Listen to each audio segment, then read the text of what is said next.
Jean, l'évangéliste, a pour objectif de convaincre son lecteur que Jésus a bien enseigné qu'il était le Fils de Dieu, au sens fort du terme, et l'a montré par des signes. C'est la raison pour laquelle il insiste moins que les synoptiques sur les précautions prises par son maître. Tenant compte de la mentalité de ses contemporains, celui-ci évite, surtout en Galilée, où vivent de nombreux pharisiens, d'affirmer la conviction qu'il a de sa propre filiation. Il préfère la révéler dans l'action, quitte à encourir l'accusation de blasphème, en assumant un pouvoir réservé à Dieu seul, comme le pardon des péchés.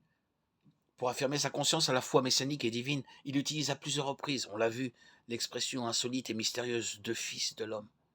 Impossible d'y voir une création de l'Église appliquée rétrospectivement. Elle disparaît du langage chrétien avec une rapidité étonnante. Dans les Actes des Apôtres, on ne la repère qu'une seule fois, au moment de la lapidation du diacre Étienne. Elle ne figure pas plus de 2 fois dans l'Apocalypse de Jean, selon la même formulation. Quelqu'un de semblable à un fils d'homme. Paul ne l'utilise jamais. On ne la retrouve pas non plus dans le symbole des apôtres.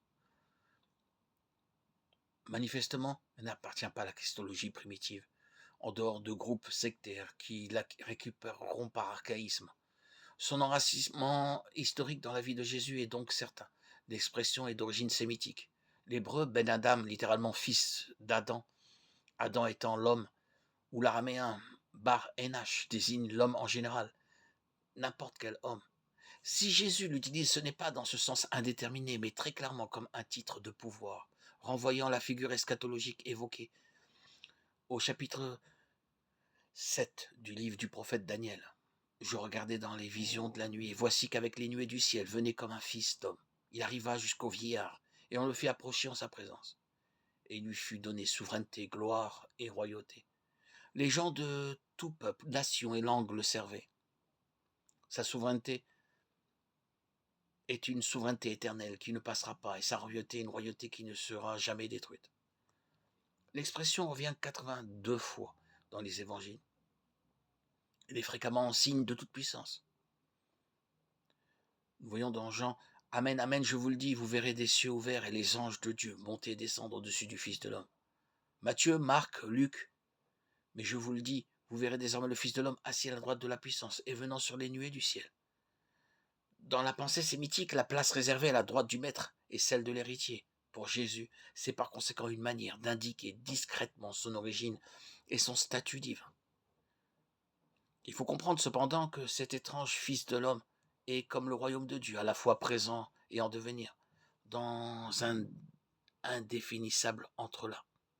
L'ancien artisan de Nazareth ne s'identifie pas pleinement au personnage eschatologique du Messie exalté. Il est à la fois le même et différent. Le Fils de l'homme est un autre lui-même, qui reviendra dans la gloire, auréolé de la puissance divine, pour juger le monde. Par-delà la faiblesse impuissante et les limites de sa pauvreté humaine, il suggère qu'il est la figure victorieuse de la fin des temps. Celui qui aura eu honte de lui et de sa parole de vie. Le Fils de l'homme aussi aura honte de lui quand il viendra dans la gloire de son Père avec les saints anges. C'est d'une audace ahurissante.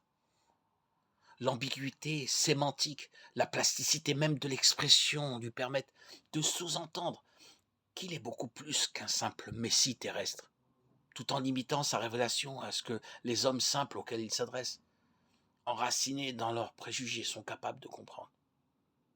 Quelle merveille, quelle audace, quelle puissance!